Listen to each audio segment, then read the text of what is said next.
deuxième étape du Tour Auto 2014, une échappée vers l'est entre Dijon et Mulhouse. L'étape comprend 2 spéciales sur route fermée et une épreuve sur circuit.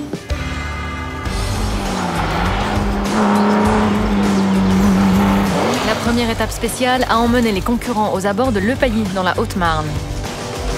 Une spéciale qui a vu son lot d'émotions fortes, avec quelques sorties de route et autres petites contrariétés.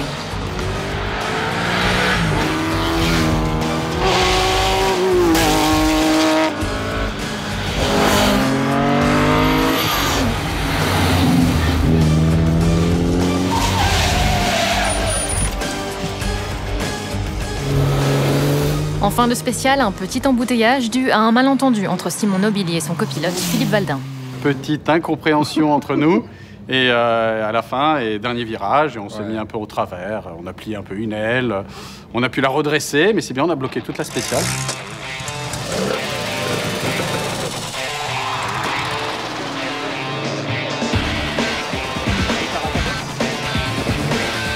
Après ce léger contretemps, la deuxième spéciale s'élance.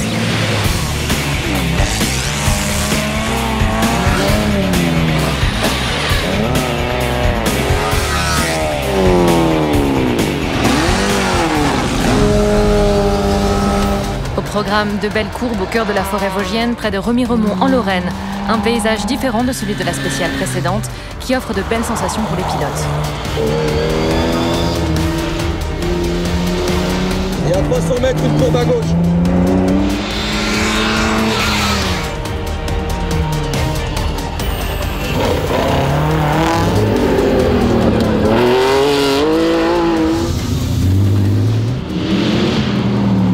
C'était en fait une vraie course de côte puisque c'était en montée, puis ensuite en descente, route étroite, sinueuse, dans la forêt, très belle.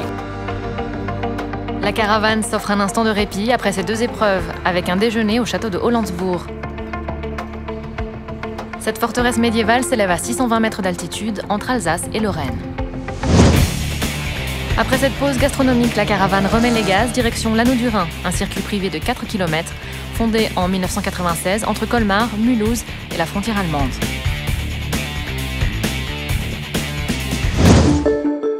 La deuxième étape du Tour Auto s'achève par un cocktail à la Cité de l'Automobile à Mulhouse.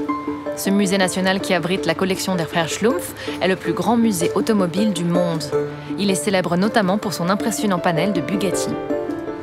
Demain, la 3e étape sera la plus longue de la semaine, avec 475 km entre Mulhouse et Aix-les-Bains.